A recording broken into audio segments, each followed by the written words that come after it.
बिस्मिल्लाहिर्रहमानिर्रहीम। आज जून 29 है, जुमेरात का दिन है। पाकिस्तान में आज ईद मनाई जा रही है और कुछ मुल्कों में कल भी ईद सेलिब्रेट की गई है। मेरी तरफ से तमाम पाकिस्तानियों को और तमाम उम्मत मुसलमान को ईद की बहुत बहुत मुबारकबाद हो।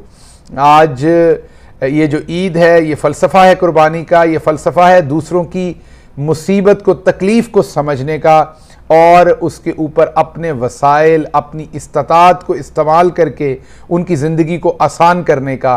खुदा करे कि हमें इस फ़लसफ़े की सही समझ आए और यकीनी तौर पर ज़्यादा उनको समझ आए जिनके पास इस्तात है, ताकत है दूसरों की तकलीफ़ कम करने की, दूसरों को किसी किस्म की राहत देने की। तो मैं इस टाइम जो मौजूदा ताकतवर लोग हैं उनके लिए भी दुआ गो हूँ कि अल्लाह उनके दिल में इसी दिन के हिसाब से रहम डाले और जो लोग इस टाइम मुसीबत में हैं उनकी मुसीबत कम करने के लिए वो कोई एक्शन लें, कोई तरद्दुद करें। आज के दिन कुछ बातें आपके साथ करूँगा, कुछ दिल की बातें, कुछ ख़बरों के ऊपर बात करूँगा। लेकिन सबसे पहले अरशद शरीफ बहुत याद आ रहा है। भाइयों जैसा दोस्त था, बहुत करीबी दोस्त था। पाकिस्तान में जब ईद की ईद से पहली रात जो थी उसमें लेट नाइट तक, रात के 2-3 बजे तक खूब बैठक जमती थी, खूब गप लड़ती थी अरशद के साथ। और शाहिद साहब का घर होता था, F7 का सेक्टर होता था। अरशद और हमारे और दोस्त हम बैठ के खूब लंबी गप लड़ाते थे। ड्राई फ्रूट होता था या उसके अलावा खाना पीना होता था। अक्सर खाने का बिल जो है वो तमाम दोस्तों का अरशद देता था। जितनी मर्ज़ी आप काविश कर लें, अरशद आपको बिल देने नहीं देता था। लड़ाई कर लेता था, आप रूठ के चला जाता था, लेकिन बिल उसी ने दोस्तों का ज़्यादा औकात देना होता था। और ईद का अगला दिन फिर जारी बात वो अपने बच्चों में मसरूफ़ होता था। हम तमाम लोग अपने अपने ख़ानदानों के साथ में जो है मसरूफ़ होते थे। उससे अगले दिन फिर किसी न किसी बहाने, किसी न किसी जगह पर बैठक होती थी। अरशद इस मुल्क में रूल ऑफ लॉ चाहता था। अरशद इस मुल्क में डेमोक्रेसी चाहता था, फ्रीडम ऑफ स्पीच चाहता था, गरीब और अमीर के लिए एक जैसा कानून चाहता था, ट्रांसपेरेंसी चाहता था। अरशद इस मुल्क की बेहतरी चाहता था। लेकिन उसके साथ क्या किया गया, कैसे किया गया, अरशद की माँ को क्या दुख दिया गया, उसके छोटे छोटे बच्चों को क्या दुख दिया गया, उसके ऊपर मैं क्या बात करूं, मैं क्या कहूं और आप क्या सुनेंगे।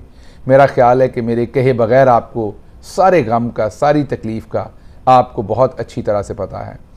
बहरहाल अल्लाह उनके ख़ानदान को कहना आसान है लेकिन फिर भी कह देता हूँ कि हिम्मत दे। और जिन्होंने अरशद के साथ ये सब कुछ किया है, कभी किसी को बद्दुआ नहीं दी, यकीन करें। जिन्होंने मेरे साथ जुल्म किया, तशद्दुद किया, मैंने कभी उनको भी बद्दुआ नहीं दी। लेकिन मेरी ये दिल से दुआ है, इसको बद्दुआ समझ लीजिए या दुआ है, कि अल्लाह उनको निस्तो नाबूद करे। आज के दिन ये मेरी अल्लाह से दुआ है और अल्लाह ये दिखाए कि जब आप इतना जुल्म करते हैं तो उसका हिसाब जो है आपको मरने से पहले दे के जाना पड़ता है। तो आज अरशद बहुत याद आ रहा है। अरशद के साथ साथ ईद करते हुए आपको उन तमाम पाकिस्तानियों को याद करना पड़ेगा जो आज ज़िंदानों में पड़े हुए हैं लेकिन वफ़ादारी करने की कोशिश कर रहे हैं। मैं खुद पहले कोई 1.25 महीना 1.5 महीना जेल में रहा, बदतरीन तशद्दुद सहा। बदतरीन तशद्दुद मैं आपको ये बता सकता हूँ। कभी मैंने उसकी तफसीलात पे नहीं गया क्योंकि मैं ये समझता हूँ कि उसकी मैं तफसील में गया तो कुछ अपने जो शायद इस टाइम हमें अपने नहीं समझते या वो समझते हैं कि हम पराए हैं, लेकिन हमें वो अभी भी दियारे गैर में बैठे अपने लगते हैं। मुझे ये लगता है कि कमीज़ उठाऊंगा तो अपना पेट नंगा होगा, उनको नंगा करूंगा तो अपने वतन अज़ीज़ को नंगा करूंगा, उनको नंगा करूंगा तो मुल्क को ही नुकसान होगा। इसलिए कभी ज़्यादा तफसील में नहीं गया, बहुत ज़्यादा कि क्या हुआ, कैसे हुआ, कितना तशद्दुद हुआ, कितने दिन हुआ, किस बुरी तरह से ट्रीट किया गया। आपको सिर्फ ये बता देता हूँ कि 8-9 दिन तक जो है वो ना कपड़े बदलने दिए गए, ना नहाने दिया गया। ये बताया गया था कि तुम एक जानवर से बदतर हो और हमारे पास ये ताकत है कि हम तुम्हें जानवर से बदतर हालात के अंदर रख सकते हैं। मुहर्रम का दिन था जब मैं पकड़ा गया था, 9 अगस्त था और 10 मुहर्रम का दिन था। और जब मैं पकड़ा गया था दोपहर 2 बजे का वक्त था और सुबह मैं सो के उठा, उसी वक्त मुझे पकड़ लिया गया। तो मैंने पानी नहीं पिया था, अक्सर मुझे प्यास होती है सुबह सुबह के वक्त। और मुझे याद है कि जब मुझे शदीद तरीन तशद्दुद मेरे पे पहले 2 सेशन किए गए, तो कोई 5 बजे का उस टाइम वक्त था, या 4:30 पौने 5 बजे का। मैंने 12 पानी मांगा, मुझे नहीं दिया गया। तो बाहर अजान की आवाज़ हो रही थी। मैंने तशद्दुद करने वाले एक शख्स ने, जो कमरे में आके बार बार देखते थे बाद में कि मैं ज़िंदा हूँ कि नहीं, उससे पूछा कि कौन सी अजान हो रही है। तो उसने कहा असर की अजान हो रही है। तो मुझे अभी भी याद है, मैंने उसे कहा कि आज 10 मुहर्रम है। इस वक्त तक अमाम आली मुकाम हज़रत इमाम हुसैन अलैहिस्सलाम को शहीद कर दिया गया था, उसके बाद पानी खोल दिया गया था, तो मुझे पानी मिल सकता है। उसको शर्मिंदगी हुई जब मैंने ये कहा, मुझे अभी भी उसकी आंखें याद हैं, उस दोस्त की आंखें याद हैं।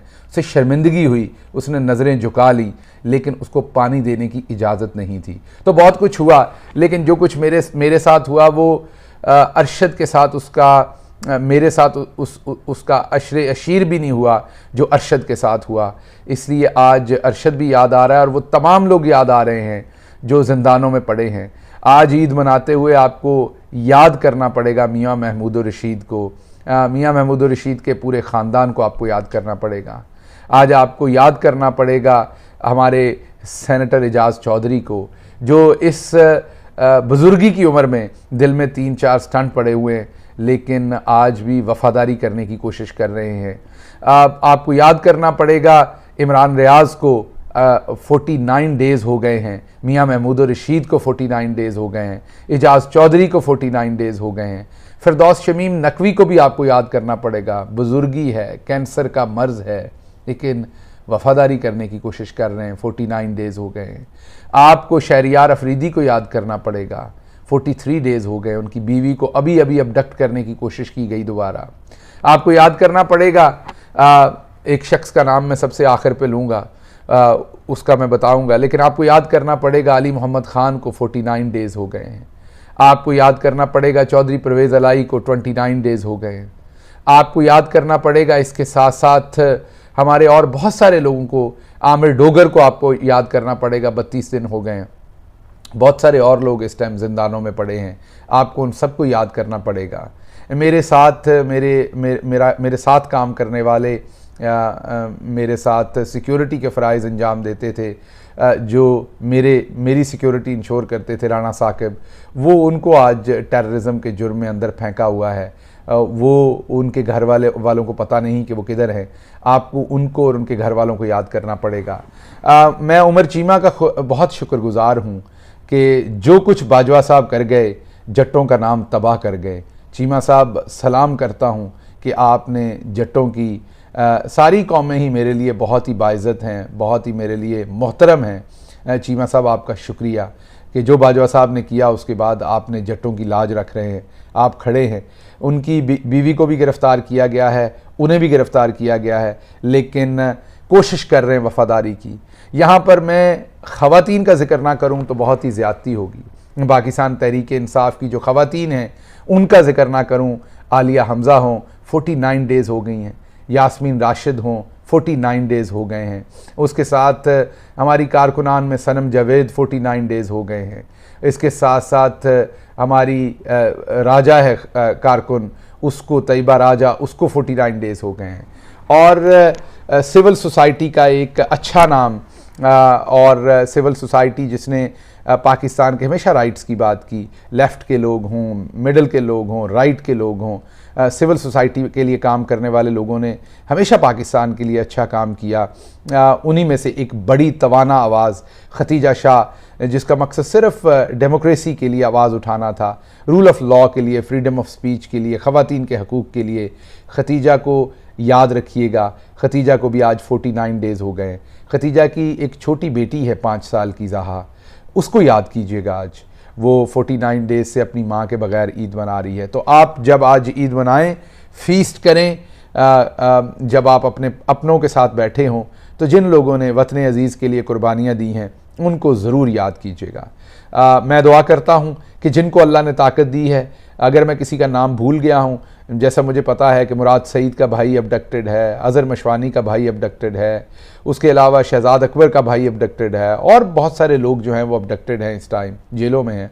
अल्लाह उनकी आसानियाँ करे, और जिनके पास ताकत है अल्लाह उनको हिम्मत दे कि वो उनके ऊपर आज के दिन की मुनासबत से ही कुछ रहमदिली का, कुछ वतन अज़ीज़ के साथी होने का, कुछ एक दूसरे के एक ही मुल्क के साथी होने का, कुछ रीअसेस करें कि ये लोग दुश्मन मुल्क से नहीं हैं, ये आपके अपने हमवतन हैं, ये आपके अपने भाई और बहन हैं। अगर किसी का नाम भूल गया हूँ तो उससे मेरी माजरत, लेकिन ये लोग जो आपके लिए ज़िंदानों में हैं, आपकी जंग लड़ रहे हैं, इनके ख़ानदानों को ज़रूर याद कीजिएगा और इनकी आसानी के लिए दुआ कीजिएगा। आज की एक अफसोसनाक खबर है स्वीडन से, स्टॉकहोम से। वहाँ पर हुकूमत ने एक परमिट दिया कुरान करीम को जलाने का, और अफसोसनाक वाक़या हुआ ये कि वहाँ कुरान करीम की बेहुरमती की गई, उसे जलाया गया। मैं सिर्फ यही कह सकता हूँ कि ये शर्मिंदगी की बात है। पूरी दुनिया में हर मज़हब का एहतराम करना चाहिए।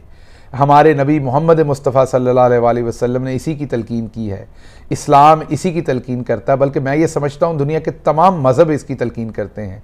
ये बहुत ही अफसोसनाक वाक़या हुआ है, और इसकी जितनी भी मज़म्मत की जाए वो कम है। अभी तक टर्किश फ़ॉरेन मिनिस्टर ने इसकी भरपूर मज़म्मत की है।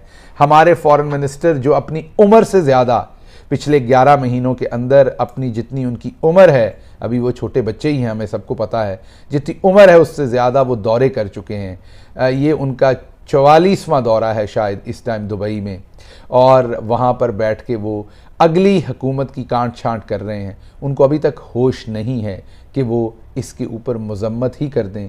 और तो वो कुछ नहीं कर सकते, लेकिन अपने हम वतनों के साथ इज़हार यकजहती करने के लिए, जैसे टर्की ने एक स्टैंड लिया है, वो इसके ऊपर एक मज़म्मत ही कर दें। वो अभी तक नहीं हुई।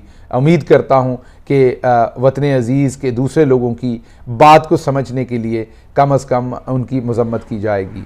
उसके साथ साथ मैं जो ओवरसीज़ पाकिस्तानी हैं उन्हें खराज तहसीन पेश करता हूँ। जिस तरीके से वो खड़े हैं, जिस तरीके से वो अपना मैसेज पहुंचा रहे हैं, जिस तरीके से वो सोशल मीडिया के ऊपर खड़े हैं, जिस तरीके से उनको तमाम धमकियां दी जा रही हैं, फिर भी वो रूल ऑफ़ लॉ के लिए खड़े हैं। वो पाकिस्तान के अंदर मौजूद लोगों के साथ खड़े हैं, हालांकि उन्हें पता है कि तमाम लोग हों, वो भले ख्वाजा आसिफ हों, भले राना सनाउल्लाह हों, वो रोज़ धमकियां देते हैं कि ये जब इधर आएंगे इनको पकड़ लेंगे। वो कभी कोई इन्हें गालियां देता है, कोई धमकी देता है, उसके बावजूद वो खड़े हैं। मुझे उम्मीद है कि वो खड़े रहेंगे, और इंशाल्लाह पाकिस्तान में जल्द हम जमहूरियत का जो है वो सूरज तलू होता देखेंगे, और इमरान खान साहब के लिए आसानियाँ देखेंगे। अल्लाह आपका हामी और नासिर हो। पाकिस्तान जिंदाबाद। ईद मुबारक।